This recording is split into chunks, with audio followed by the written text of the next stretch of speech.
It's actually quite interesting to come back 10 years later, because last time I came, I was literally broke, had nothing to my name. And then now being able to come back and like, all right, staying at the 5-star hotel, and we're able to reposition this product now, instead of stress and anxiety, to a fun girls' night activity. And we're able to scale from $150K a month to capping out at $1.8 million in revenue. In the beginning, when you have no experience, you don't know what good marketing looks like, you don't know what good creatives look like, that's where quantity is going to be your friend. So we were getting the bigger creators, bigger names to go and create content for us with messaging we already knew worked. So it wasn't really a risk anymore. Cool. A new persona, which was college girls. College girls do like these girls' nights. And then as far as sophistication, it was pretty low just because no one else was really advertising girls' nights. Honestly, doing nothing for 72 hours is what solves 90% of the case. That's just funny. Letting it run for another 72 hours after it starts tanking, it almost always corrects itself.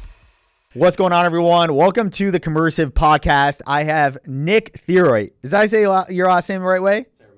Theriot? Is that how you say it? Theriot. Okay. Well, Nick here, and really excited to have him on the podcast. We just wrapped it up, actually, and we're re-recording this intro. Nick has done over $100 million in revenue from Facebook ads and for media buying for his agency, his clients, and we just dropped everything Facebook ads.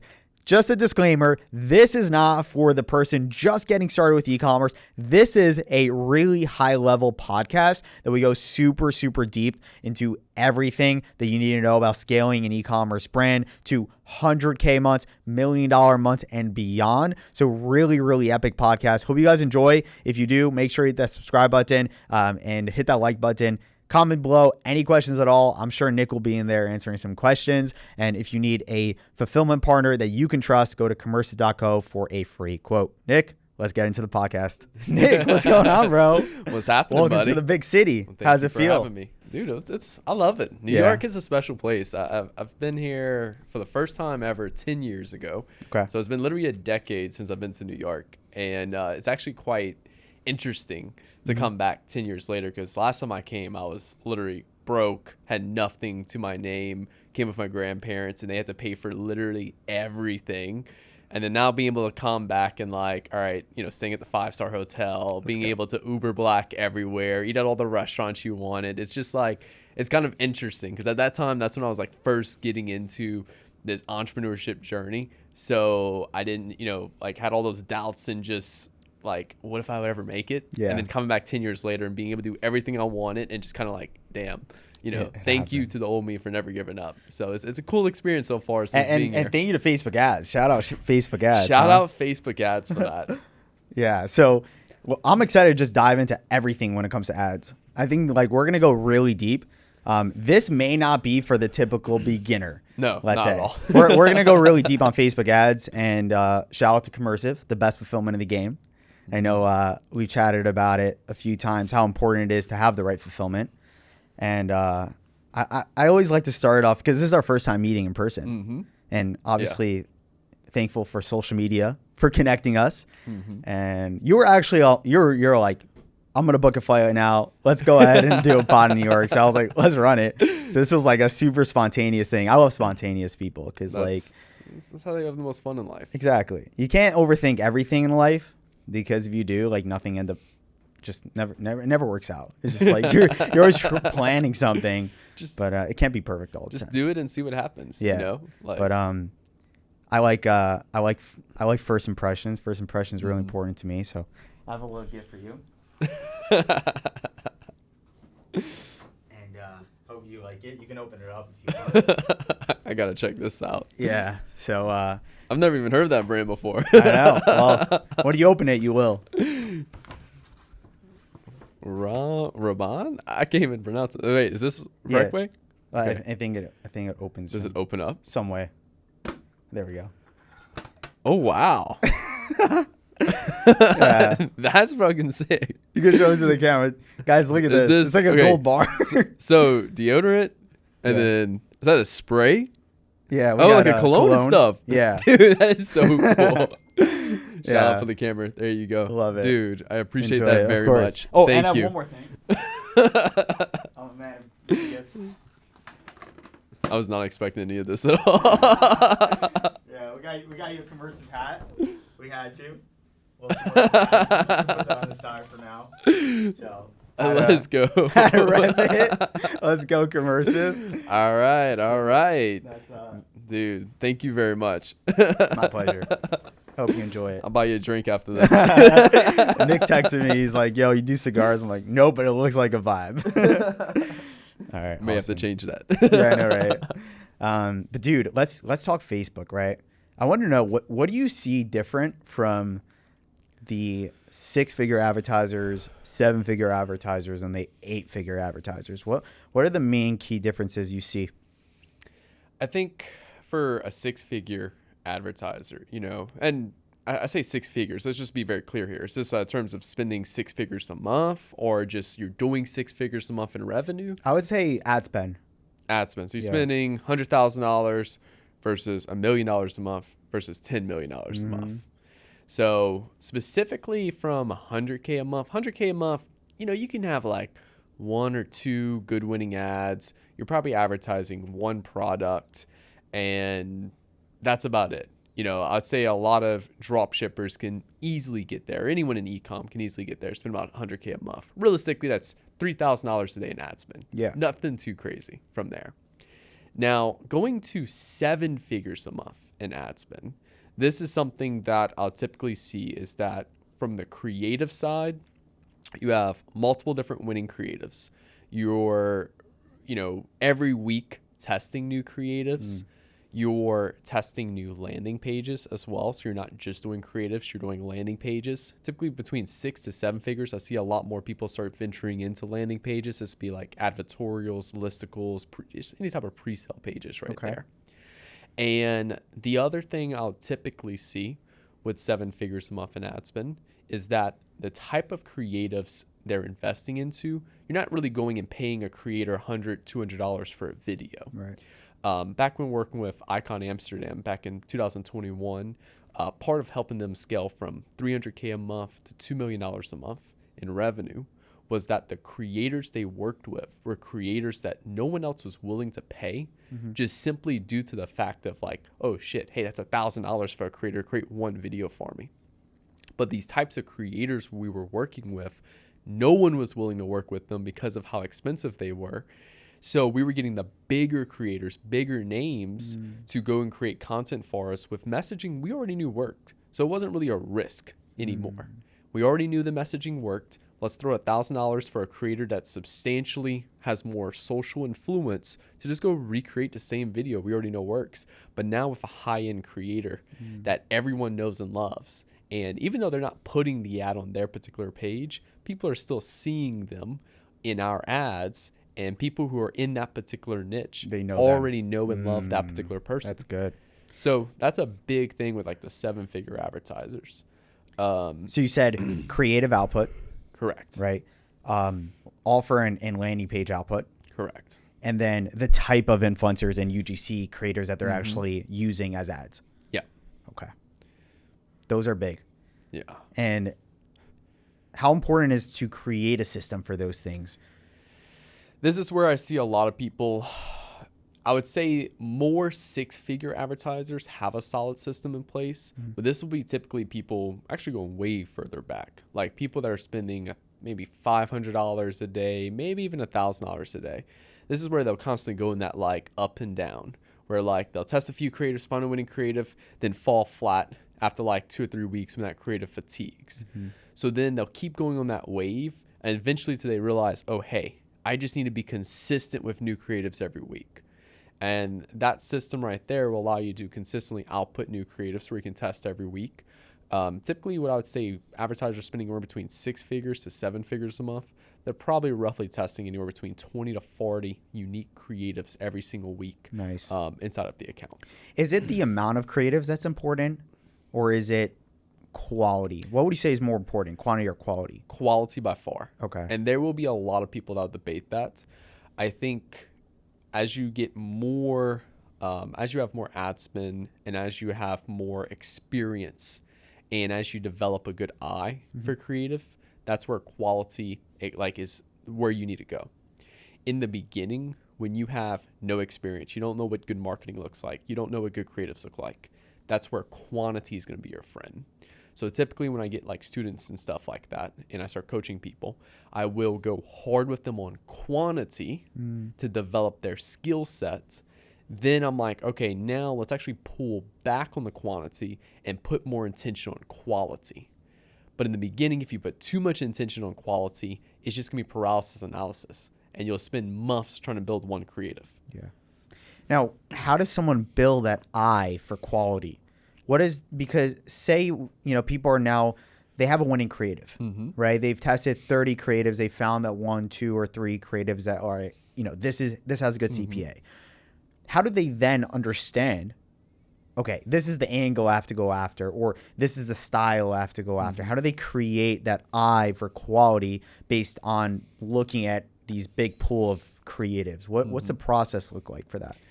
So in the beginning stages, you don't really know, you don't really have an eye for it. Yeah. So you just kind of know, all right, hey, this UGC video worked for me, or this testimonial worked for me. Let me go create thousands more testimonial videos or thousands more of unboxing videos. And they're like, oh, none of it worked for me. And it's like, why? And it's like, that's because you got to dig deeper into the actual psychology of the ad itself. Every ad starts off by showcasing a desire, which is like what people want. And then from there, introducing the mechanism, your product, which helps them achieve that particular desire right there in the marketplace. So once you start to understand the marketing fundamentals through the quantity, that's when you can start to look at ads and be like, oh, I see that ad for that brand. I see them showing the desire, introducing the mechanism, and then providing some other questions and objections and stuff like that. Then you can see all these different patterns across social media through some of the top performing, just even organic posts and stuff like that. So once you start to understand that and you start to actually understand the key building blocks of creatives, that's where I start to see quality start to shoot up a lot, because now with each creative you're building, you have more intention behind every single word that goes in that creative right there. Now, this is where you can start emphasizing on the quality aspect, which for me, quality is actually coming from a hypothesis based off your market research.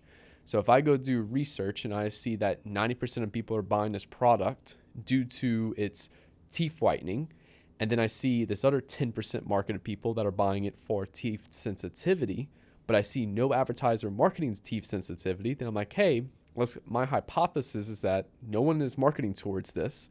We could create a blue ocean by being the first advertiser for teeth sensitivity, and then see if that's a large enough market right there by running some creative specifically calling out teeth sensitivity, and then introducing our product as a mechanism to solve it right there. So that right there is a good hypothesis versus, hey, I saw that brand do a photo ad, I'm gonna test a photo ad.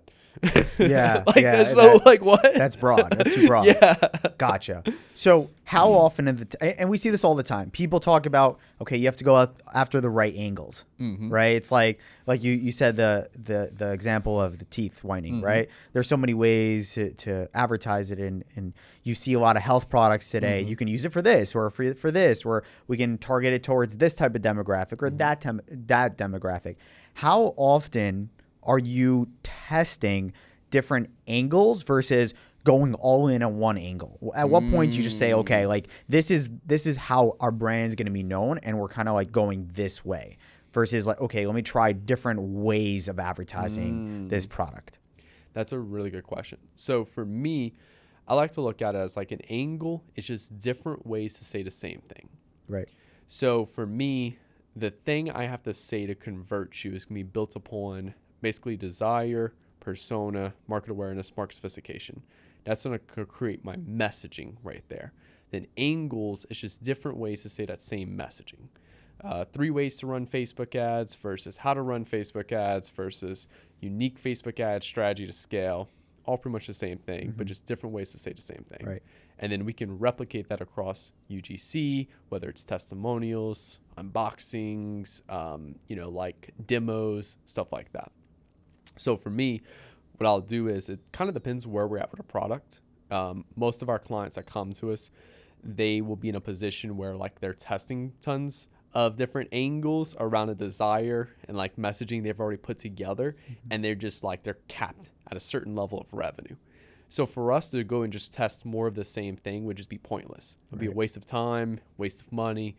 So for us to go create that big jump that we want, we need to go and discover new messaging. So we did this with one particular brand where they were marketing a paint by numbers thing, and they were going after like stress and anxiety for paint by numbers. Cool. And they were stuck at $150K a month, and they were testing stress and anxiety for 6 months straight. Took a look at all their creatives. Their creatives look good. So I was like, I knew if we just keep putting pressure on stress and anxiety, it just wouldn't make sense because they were stuck at that level for so many months. Mm-hmm. So for us, what we did is we went and discovered new messaging, which actually came out to a whole new desire, which was the fun of paint by numbers. Cool. A new persona, which was college girls. So college girls do like these girls' nights. And then as far as sophistication, it was pretty low just because no one else was really advertising a girls' night. So we were kind of going up like a stage 1 right there. Right. So we found this new messaging of having fun for girls' night. I love that. And we were able to reposition this product now, instead of stress and anxiety, to a fun girls' night activity. And we were able to scale from $150K a month to capping out at $1.8 million in revenue per month. That's wild. And that was all just because we had to shift our focus. Now, what a lot of things that's interesting about this is that client was doing everything right. They had the right Facebook ad account structure. They had the right creative testing approach. They were doing everything correctly. They were testing 10, 15 new creatives a week. The only thing they weren't doing correctly was that they kept drilling in the same messaging that they've already tested every angle around, and it wasn't producing any net new winning ads. So now it wasn't the action that was incorrect. It was the thought process around the action we had to turn around and go reapproach a different persona. Wow. That's unique. Yeah. Did you see like a bunch of just like college girls buying the product then? Pretty much. Because you were like, that was your persona. Yeah. Were you worried about the fact that college girls may not have the money to buy a product like that? I mean, possibly, yeah. But like these girls, like this product itself was only like $30, $40. Okay. And girls were already spending that, like group of girls on like bottles of wine and stuff for the girls' night. So how do you know your persona is not too small? That's a good question. I think for me, what I like to do is just go on YouTube, type in girls' night, go on TikTok, see how many views it has. Yeah. Yeah. If it's massive enough, then you're like, okay, this is big enough for us to go after. Yeah. Now, if I go search like left-handed brain surgeon, like medical device, there might be a few videos of like 2-3 views. Yeah. It's like, no one's searching for that. Another really cool tool is Google Trends is also really cool. I just did this for teeth whitening versus teeth sensitivity versus enamel erosion versus, I forgot what the other one was. And like teeth sensitivity and teeth whitening had extremely high searches, whereas like enamel erosion had like nothing. Interesting. How would you say someone can advertise using what we just talked about, a product? And I'll give an example. Let's say one of the most saturated dropshipping products in history, the app stimulator, right? I'm sure it's going to come back and someone's going to do $1 million a month with that thing, right? It's just, it just happens. Products come and go all the time. What's a possible different angle or persona that they can use for that product? And it's the ab stimulator? Stimulator. It's like one of those, those things you put on your abs and then it just like shakes it and then it gives you abs without going to the gym? Okay. So really good question. So for me, first thing I would look at is what's called an unaware market. Unaware market, these are the people this is your largest possible market you can go after. This is people that do not currently have a desire. They don't want anything right now. They don't have a problem. So that means they're not struggling with anything right now. And they have no clue about your product and they can care less about your product. So that is the best like the unaware market is the best way to go for a saturated product. Got it. Because you're targeting everyone. For a saturated product. Got it. So an unaware market, there's 2 key ways to open up an unaware market. One is with a big win. So this is why we see so many gurus in the Facebook ads niche promote bought a Lamborghini, bought a Rolex. We saw Dan Locke did this really well years ago. I saw Ty Lopez did that really well with his Here in My Garage. A big win, Lamborghini. You got my attention now because that's a universally accepted win that people will recognize that are young and, somewhat, I won't even say entrepreneurs, but just young and want the money. Right. So there's unaware market and then there's the big win and then a hidden fear. hidden fear is going to be more like everyone has a universally accepted hidden fear of losing money. Everyone has a universally accepted hidden fear of like death and disease and stuff like that. So the first thing I want to do is open up an unaware market, is tell a story starting off of one of those two things right there. And this is where I also have to kind of look at, okay, like ab simulator, for example. One, I wouldn't want to go after anyone that's in the gym niche already, because anyone with like a little bit of gym knowledge would just look at that and laugh at that. Yeah. So the first thing I'd want to kind of look at, okay, people maybe who sit at a desk all day, or maybe like older people, just because like, I don't know, like they fall for a lot of things. And also too, they're probably not in the gym. Right. So that, and then the next thing I'd start looking at is what type of story can I tell around either a hidden fear or a big win right there. So maybe, for example, if we're going after people that are sitting at a desk all day, maybe they're gamers, Twitch streamers, maybe they don't have the best health advice or, you know, health practices currently right now in their life.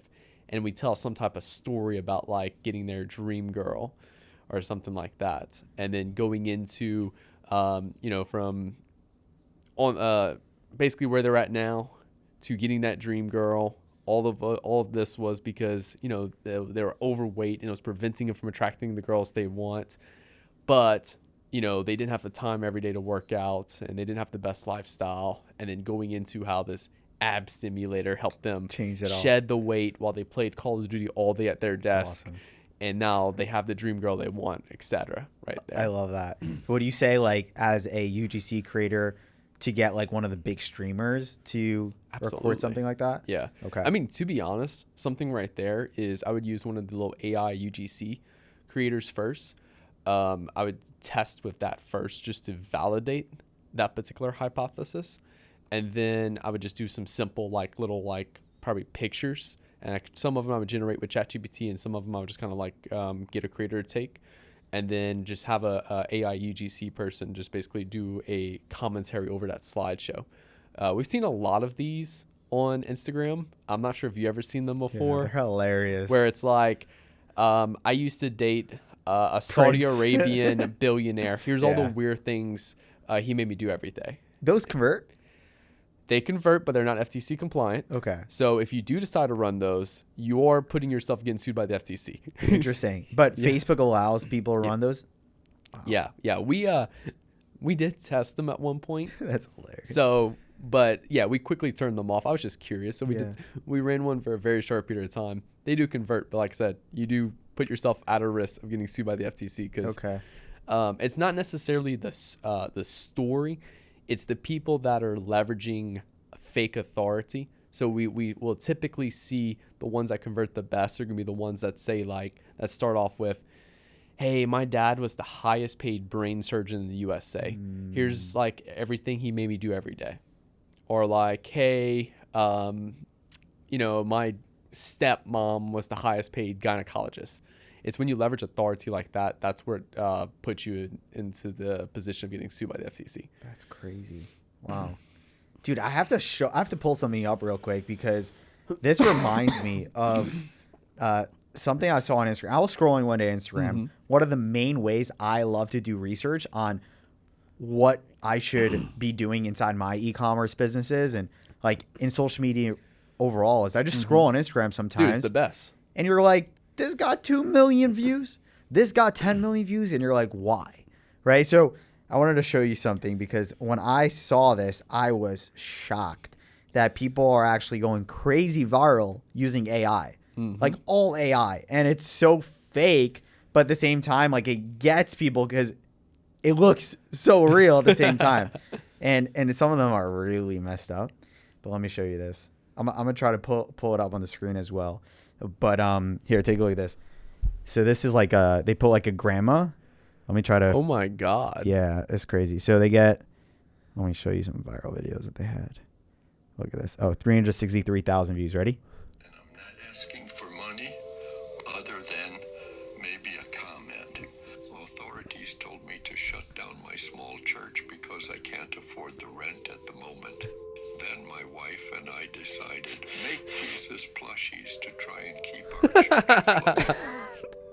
crazy. 47,000 likes. So those are good, but yes, those are the types of ads right there that you can get sued for. Yeah. Someone Well, ever we all decided. know there was an organic dropshipper who ripped that product and went crazy with it. Yeah.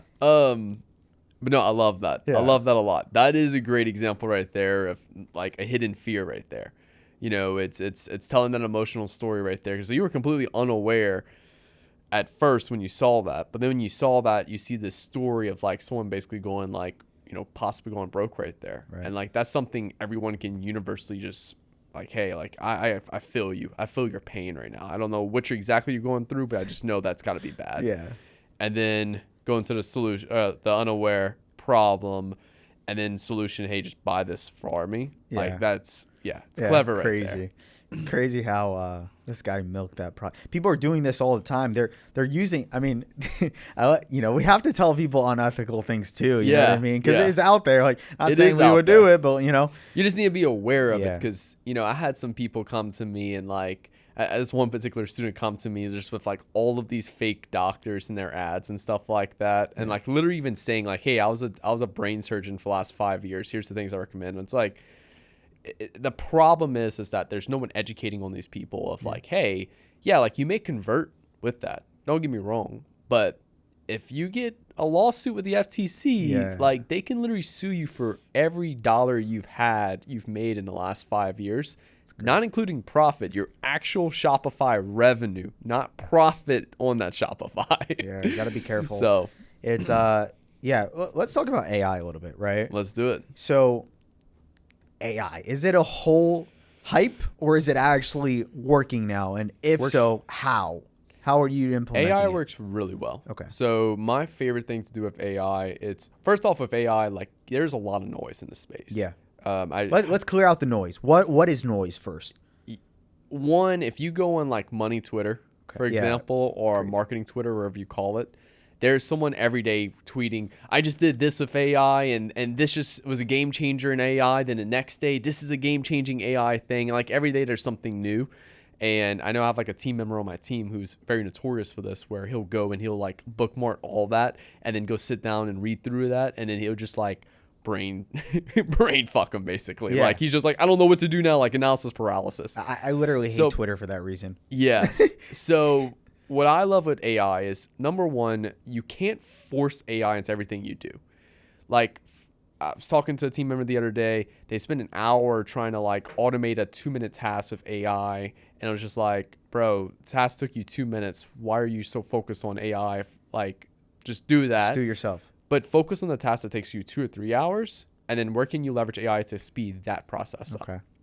So for me, for example, my current AI process right now is I still love doing manual research to understand my market. And the reason why is because one, I think research is just one of the most like highest paid actions you could possibly do as a business owner, whether it's, you know, you writing ads, whether it's you doing the research to find new products, or just doing more research for like upsells and landing pages and stuff like that. Like just manual research is the highest paid action you could possibly do. Right.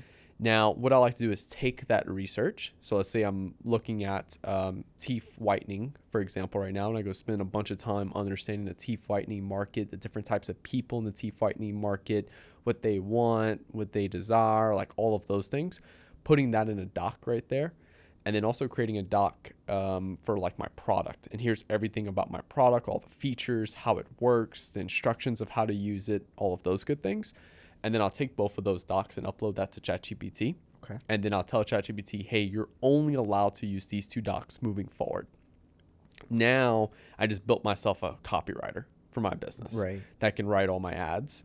And that way, where a lot of people make the mistake is they go to ChatGPT and say, hey, like, you know, write me an ad.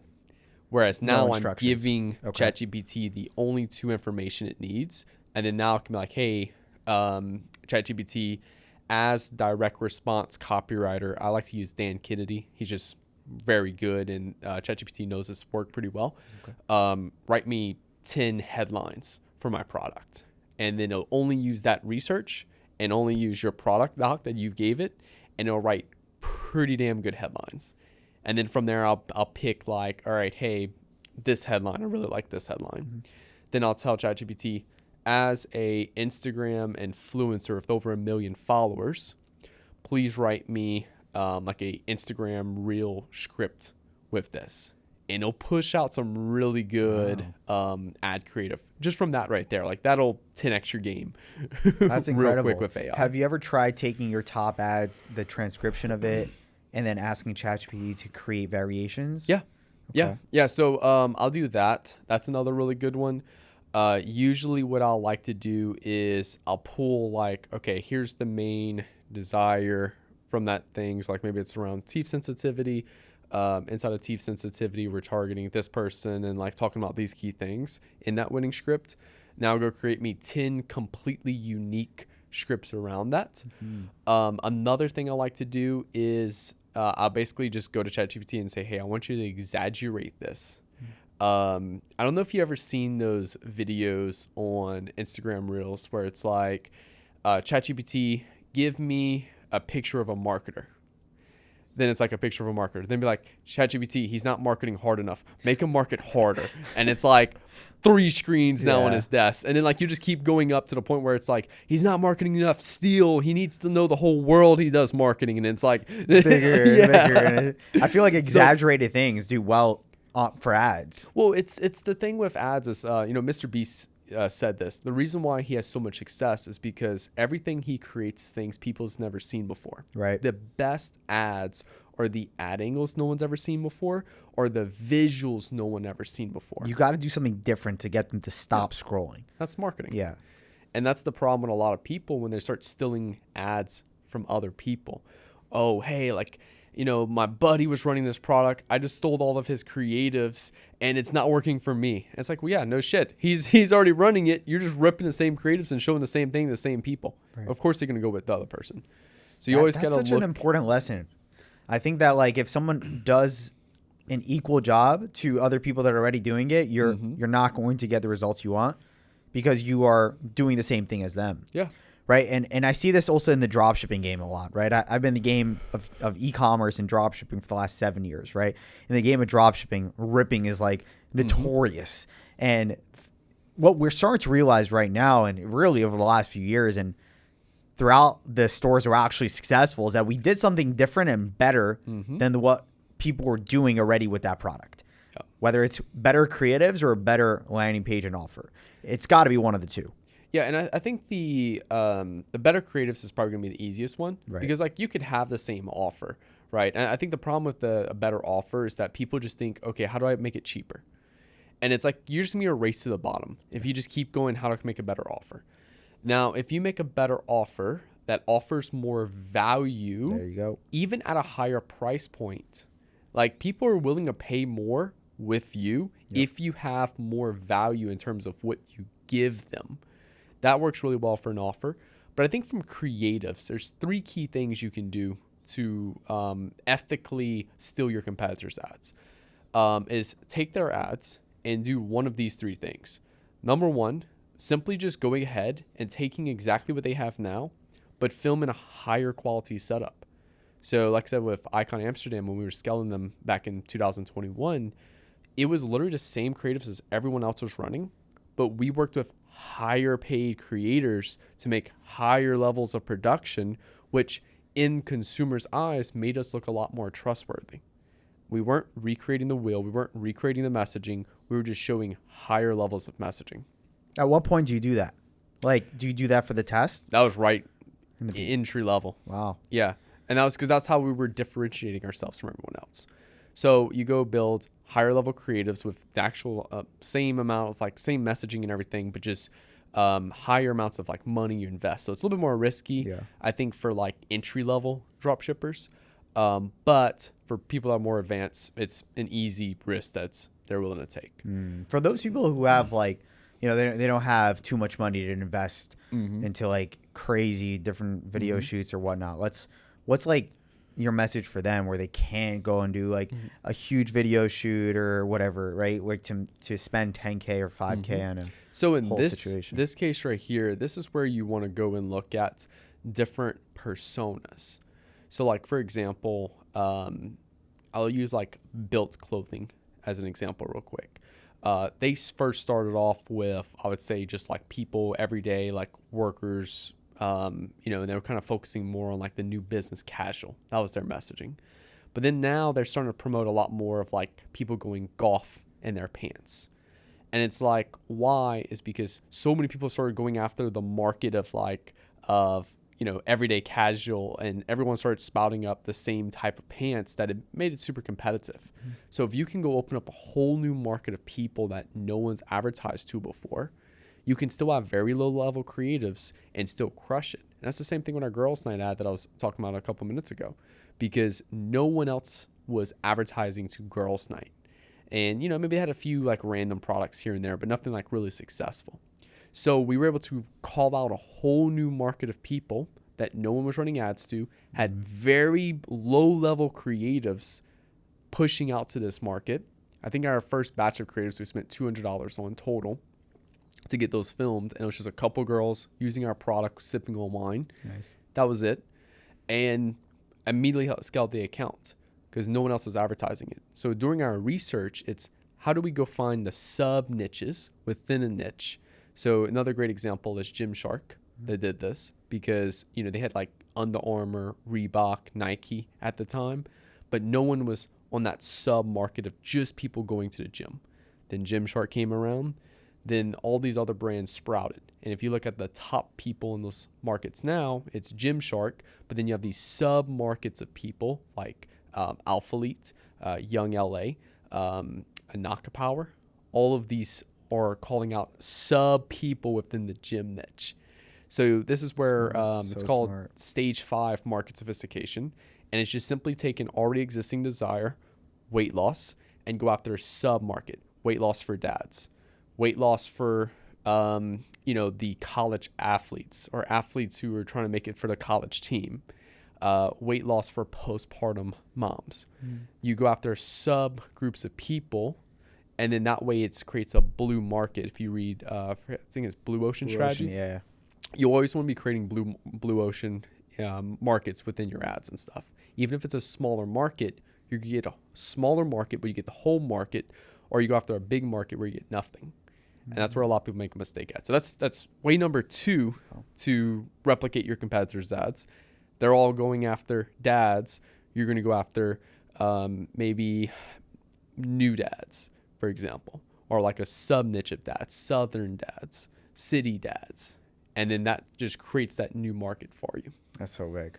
I love this because this is things that nobody talks about. Coming back to your offers, to the offers for a second. So here's a hack that big companies use that people don't even know about, but it works every single time. Like when I bought you that gift, so there's 2 different options, right? Either just the cologne, okay? Or you can get the cologne set for just a little bit more. And then in my head, I was like, oh yeah, that's a no-brainer. Like it wasn't even that much more for the cologne set. So we tested this on our website. We actually offered 2 different items, and the second item was way more valuable, right? It's like, okay, you get the burger, fries, and a soda for $12, or you just get the burger for $10. $12 for a burger, fries, and soda versus 10. Of course, I'm gonna go for the 12. But you probably wouldn't have bought the burger, fries, and soda if it was there alone, right? So it's like, okay, how can you make like 2 different options? Because people love options, especially if one overweighs the other one by far. That easily helped us increase our conversion rate in one of our e-commerce businesses that was break even. Boom, we put that in, ching, ching, ching, ching, ching, right? Because we gave them another option with a ton of free gifts, and we had like we had gifts that were like free. Like we had a ebook on health, on this and that, right? And ChatGPT made it for us. So we made like a really nice ebook cover, right, from ChatGPT. Make me an ebook cover on how to get a 6-pack in the next 90 days or something, And then you put that as a free gift if you buy the second option for just a little bit more. And people are like, oh, that's a no-brainer. And you offer them this free gift and that free gift, and that's how you can easily increase your offers. And big companies are doing this all the time. So I realized that when we study big companies and what you were saying about Gymshark and all these companies that you dissect at a bigger level, you look at them and you're like, wow, like they're doing this and this and this.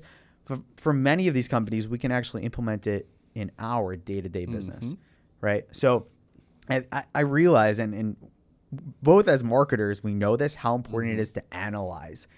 What are the big companies doing? What are our competitors doing? What can we learn from them? What can we learn not to do? Right?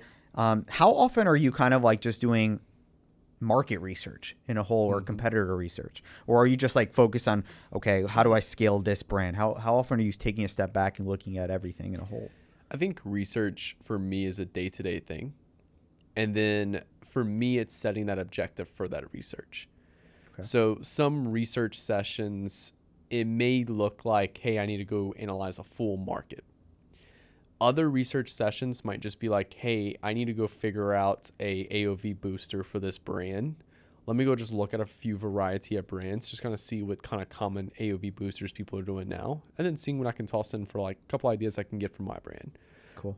It may even be like a whole research session around like I said, we're working on this product right now where it's like teeth sensitivity, teeth whitening. So like I just did a whole research session for me to better understand enamel erosion. Oh. So market research itself, it's going to be different every day, but as long as you have an objective going into it, that's what makes it a win or a loss. You know, if you set the goal of, hey, I want to go review 10 advertorials today through research, kind of see like what people are doing and stuff like that, and then you end up just scrolling on TikTok the whole time, like that's a loss for me. I feel it happens all the time. Yeah. I like that you like set yourself a goal from the research. Don't just do mindless research, is what you're saying. I love that. I want to go into landing pages for just a second. Once should someone start split testing or trying different landing pages, like you said, and we can go into like what type of landing pages you've seen working. At what point should someone do that, and when does it become a distraction? That's a good question. So for me, like when I'm scaling Facebook ads, my like kind of outtake on scaling, it's just rapid breaking down of bottlenecks in your business. As you start spending more, you'll hit that plateau, and some people will break past that plateau, and some people will just sit at it for months and then either fall back down. It's usually what happens.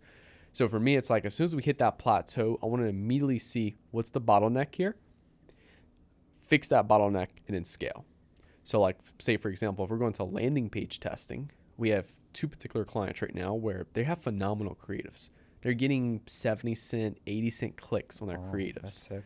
And like their creatives, usually if you're getting a really good cost per click on your creatives and a terrible conversion rate, my first question is, okay, is our creative speaking to the right audience? You know, if you're trying to sell like weight loss products and then your ad creatives is showing, you know, some type of person with no clothes on, it's like, yeah, no wonder why you're getting so cheap clicks. Right. But if we're like specifically communicating our messaging correctly in the ad, and then we're driving traffic to a landing page and it's like, hey, like we're getting 70 cent, 80 cent clicks, which to be fair, like the average, like really good cost per click on Facebook is $1. Yeah. You get $1 cost per click on Facebook. That's solid right there. That is solid. Yeah. So for me, it's like, all right, our creatives are good and I can see that by cost per click. Now let's go look at the landing page itself. And it's like, all right, landing page right now, like I think the Shopify like global average, like it's taking every single Shopify store and just taking the collective average, I think it's 2%. Okay. So for me, it's like, okay, like maybe we're at like a 1.5 right now, and or maybe we're at 4%. Maybe we're at a really high Shopify conversion rate, but we're still not profitable. Then it's like, okay, hey, well, we're testing a ton of creatives. We've never tested any landing pages. Yes, we have a good conversion rate, but what if we just put a little intention and focus on testing a few landing pages? Like that would be a lot more logical than testing 100 more creatives when nothing is improving things. Wow. And then for me, I kind of like to jump around between 2 main landing page types, which is advertorials and listicles. There's some other landing page types like pre-sale pages, which for me, pre-sale page is just like all of them are pre-sale pages. Yeah. But for me, it's just more of like a longer form sales page. And then you have VSLs, which VSLs are also really cool. I really like VSLs. But for most people, advertorials and listicles, those can be the main 2 that we initially go to. And they're also the quickest and easiest to kind of set up and launch. Whereas like a VSL, you have to go get filmed and all that stuff like that.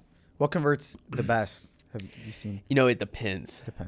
Typically more like products that are a lot more technical, like for your ab stimulator, for example, like that would probably be more of like an advertorial. But let's just say if I was selling like shoes, for example, Simple. I would go for like a listicle because it's more of not necessarily like they need to understand the mechanism better. It's just more like, let's give them a little bit more information. So like for listicles, for example, it might be like 3 reasons why X product, or 3 reasons why people love X product. Like as simple as that. And then it's just like reason number 1, reason 2, reason number 3, where just like all like the 3 main buying benefits of our product. Then they click there and then they go to the product Correct. page. Okay. Yeah. You can use like Funnelish, for example, and you can like build everything out on That Funnelish. page. Okay. But honestly, I just prefer sending people to your Shopify page. Yeah. And then I'll just duplicate that ad in that campaign and just change the URL. You can use some fancy like split testing software like convert.com. But what I often find is with like software like that is that it's so complicated to like get a new landing page test up that it de-incentivizes me from actually taking that particular action.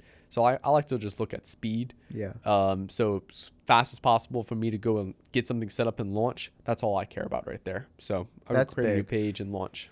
Do you find that like when you do these advertorials and stuff, it like kind of distracts you from like, okay, scaling the brand, or are you like, okay, this is needed before we can scale? Well, so for me, it's like, I'm only going to start testing that if we hit a plateau. Got it. So it's like, if you're scaling and everything's good, you're just going to keep pushing the budget. Keep pushing. Everything works. Right. Why change it? Yeah. Yeah. If everything works, why am I going to go do these unnecessary things? I'm just going to go keep pushing budget up and call it a day. Yeah. I'm going to make my life easy. You don't ever say like, okay, it could be better? Because that could be yes, to be fair, but let's address that once we hit that plateau. Right. Because reality is, it's it like, could always be better. Yeah. Yeah. I mean, that would just drive people crazy. Mm-hmm. Yeah. I'm going to push budget as hard as possible until we hit that plateau. Now let's address that plateau with what we need to do. Yeah. And that might be new creatives. That might be a new landing page, or the last one. So I look at CPC, CVR, and then AOV. The last one will be AOV. So let's say we tested a bunch of landing pages, we tested a bunch of creatives, and we just cannot beat creatives or landing pages. What pressure can we put on the AOV? And then it's like, and that's where I see a lot of people like just completely just not focus on. You know, it's the biggest thing, by the way. Absolutely.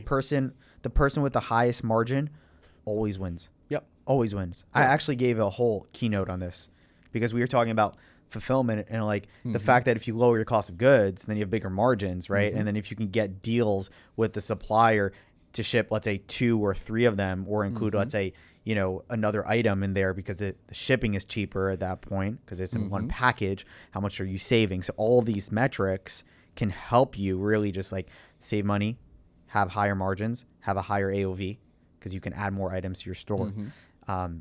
This is by far something that I see so many people overlooking, and I'm glad you're touching on it. Yeah, it's an easy thing too, right?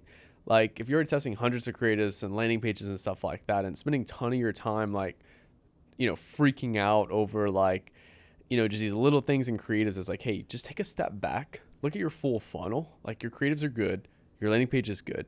Now let's go hit on that AOV side, and then what can we do to just increase the value right there that people are spending, the amount of money people are spending with this. And obviously we can go into like little things like bundles, you know, exactly like what you said earlier. That's a phenomenal way. I also love post-purchase upsells. So good. As well. Easy money. Especially too, the cool thing about post-purchase upsells is that like if you start tweaking too much on the product page and stuff, sometimes you can actually negatively impact things. Whereas post-purchase upsells, like, cool, you already got their money. Now have your fun with Sell post-purchase. the crap out of them. Yeah. And I think another thing I like to do for post-purchase upsells, I like to try 2 of them. I like to try one that's double the price of the AOV. So if they just spent $60 with this, I want to show them a $120 product. And then I also want to do a downsell of half the AOV. That's good. So it'd be like a $120 product and a $30 product. Nice. And I've seen that work extremely well too. That's so good. Yeah, I have one brand that we literally are making an extra $12 per visitor on the post-purchase upsell, and like that literally adding so much more profit because like if you don't have post-purchase, or you know your AOV is like, let's say $50, adding the post purchase, you could get to 60 or 70. Like that could be some people's profit on their store, right? Depending on your margins. What's working for us is very similar. We're offering the same product, but a buy one, get one free of that product. It's something that people want multiple of. So it's like, hey, you just bought this product. Do you want the same product at the same price, but 2 versus 1? They're like, I just bought that product for one of them for the same price. I'm like, yeah. So we have a huge conversion rate on that. And then we also have like a downsell on a similar product, but the product works with that product.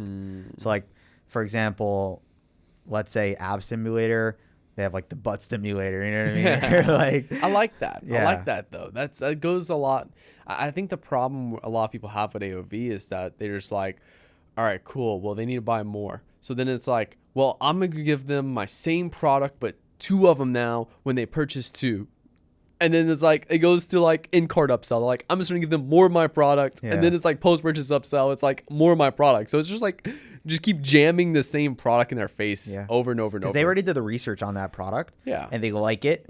Obviously, if it's a product that people like do not want more of, like, like how many of the same exact pair of shoe are you going to get? You know what I mean? Like if you're selling, let's say, shoes and the guy already bought 2, it's like buy the same one. Okay, if you have different colors, okay, I see that. But it's like buy the same color again. I'm like, oh, I don't know. But it's like if it's a product that, you know, people are buying multiple of, or it's like, hey, you just bought 2 t-shirts, you know, get another 2 t-shirts for the price of 1. T-shirts is something, you know, people switch out every day. It would make sense. So I guess it just put yourself in your customer's head is extremely important. I know that you're known for, and I love the structure, how it's like 1 CBO. Okay. You just keep it very clean. Your ad accounts are clean. And I think people respect that because that's literally the best way to go. It's like, keep it clean. Let the creatives do the work. Let the creatives do the targeting. Facebook's really smart, right? I want to touch on the strategy a little bit more. Okay. What are the biggest levers that you focus on to really scale an ad account from doing $1,000 a day to $20,000 per day? What does that look like? So obviously you have the part 1, which is what we just talked about, the bottlenecks, which is your CPC, CVR, AOV. That's going to be the biggest 3 levers right there. Now, obviously, if we're looking at the CPC, for example, cost per click, obviously, number 1, just having the right ad account structure. I like doing 1 CBO. It's 1 CBO per product or product category. So like, for example, if I'm running a clothing brand with, you know, jackets, t-shirts, and pants, I'll do 1 campaign for all the t-shirts, 1 campaign for all the shirts, and 1 campaign for all the pants. Big. And then I'll do 1 campaign per country. Okay. I always like to scale in 1 country first before going out to other countries. And then the last one is 1 campaign per, like, let's just say, for example, if I have a clothing brand and then I have a women's division and a men's division, then I'll do like a women's campaign and a men's campaign. Okay. If it's a gender neutral product, then I'm just 1 campaign. I don't need to have separate genders in that case. Next thing for me is in terms of that campaign structure, CBO campaign. Now it's pretty much Advantage everything. I think it's called an Advantage sales campaign, but it's not the original ASC where you couldn't have more than 1 ad set. Now it's the new ASC, which like you can create multiple ad sets in that ASC campaign. So the targeting is ASC. Correct. Pretty much everything's ASC, but you can pretty much make as many ad sets as you want. Correct. Okay. Yeah. And then for me, just from a simplicity and like organizational perspective, I like launching a new ad set every time I launch new creatives. There's some people that like to just have 1 ad set, launch everything, all the creatives in there, and then like they'll create a new ad set when they hit that 50 ad limit right there. But for me, I just keep it simple. I go create a batch of ads, and then I'll just go launch a new ad set with that batch of ads and let it run. So each batch, new ad set. Correct. Okay. Yeah. So like it's very common for me to have a campaign with, like, we have this one account. We've been running ads for them for 3 years now. They have like over 300 ad sets in that one campaign. But we only have like, I think 9 or 10 live currently right now. Yeah. But that's just been over time of testing, turning off, having a few winners at scale. A few of them we turn off. When do you turn them off? I usually turn them off if on the last 7-day window. They're hurting performance, I'm going to turn them off. And then unless it's like a high spenders are rarely turned off. And if I do want to turn them off because I have a feeling they're hurting overall performance, I'll turn them off, see how 72 hours go. If performance gets better, cool, leave it off. Performance gets worse, I'll turn it back on. Make it easy right there. Right. Does that drive you crazy sometimes? Of like, oh, it's getting a lot of spend, but it's not doing well. I turn it off? Do I turn it? It just depends on where we're at. Okay. So let's say, for example, like just collectively performance has shifted down over the last couple of days, and that was a high spender. But like collectively, the whole account, we're starting to see higher CPAs. Then it's like I could technically turn it off. Right. But every time I've been in that situation, it just makes performance severely worse. So I'd rather be at like a 10%, 20% inefficiency versus like turning those things off, and I'll see like a 90 to 80% inefficiency inside of the account right there. Especially if something is a high performer, right? It's like, okay, Facebook's spending money to it for a reason. And it's like, okay, like just be careful turning the high spenders off. I always seen that too. It's like, okay, sometimes they have bad days. You know, everyone has bad days. I mean, AIs don't usually have bad days because they're just AIs, but like still ads randomly have bad days. I've seen like sometimes the bad days, like we missed a few comments that were really horrendous on our ads, and like we go there and like, oh shoot, we hide those, or like we reply to them, and it's like, okay, it jumps back up in sales, and it's like, oh shoot, like it's good we caught that. I've been using like an AI auto comment generator. Nice. So that's been cool. Kind of like training it, and then it, like within 30 seconds of a comment, it will reply. Dude, that's awesome. Yeah, it really helps. We don't do too much with the comments. Most of like all of our clients, we tell them they're responsible for the comments. Yeah. But yeah, every now and then we will have a thing like that where like someone leaves a bad comment on it, and then like that comment will get a few likes, and then we'll start seeing if deficiencies and stuff in our account. To be honest, like 90% of like ad accounts that just start tanking, honestly, doing nothing for 72 hours is what solves 90% of the case. That's just funny. Letting it run for another 72 hours after it starts tanking, it almost always corrects itself. Why is that? I think one is that people think Facebook is linear. People think Facebook is just money in, money out, when the reality is there's humans on the other side of that. There's humans on their side of when you see 1,000 clicks on your ad, that's 1,000 unique people that click to your website. And we'll especially see that, like, for example, we just had Memorial Day in the USA. We just had Father's Day like a week ago. And then like almost a month ago, we had Mother's Day. And every time there's a holiday, we'll typically see about 2 to 3 days before the holiday, performance dip.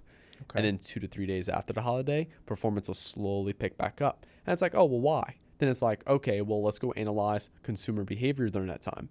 People are putting money now to take their mom out for Mother's Day. They're putting money towards Mother's Day gifts. They're clicking on your ad, but they're putting it off to the side because they rather put money to other things. And then guess what? After Mother's Day, they feel broke. They feel like they just spent a ton of money. They hold back on that money, and then slowly people start buying again. That's so crazy. So it's like some of it's just understanding like consumer behavior, right? In the sense of like what's the macro happening right now.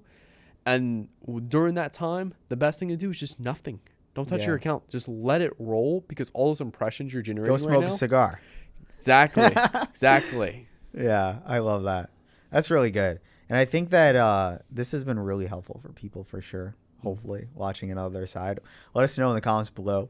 And Nick, it's been a pleasure, man. This was really good. Man. We're gonna go eat some dinner. And look, you guys are all advertisers. If you stay to the very end of this podcast, by the way, then like you are going to crush it. Whether it's with your own agency or your e-commerce brand, because this wasn't like beginner stuff. This is high level. No. If you understood what we talked about today and you implement it, I think it'd be really, really cool to have someone in that chair that said, I listened to this podcast, right? Last thing to touch on here. Let's talk about fulfillment for a second, right? Because that's what Commercive is all about. What do you see like across the board in terms of fulfillment and challenges people are having with fulfillment? And like why is it important?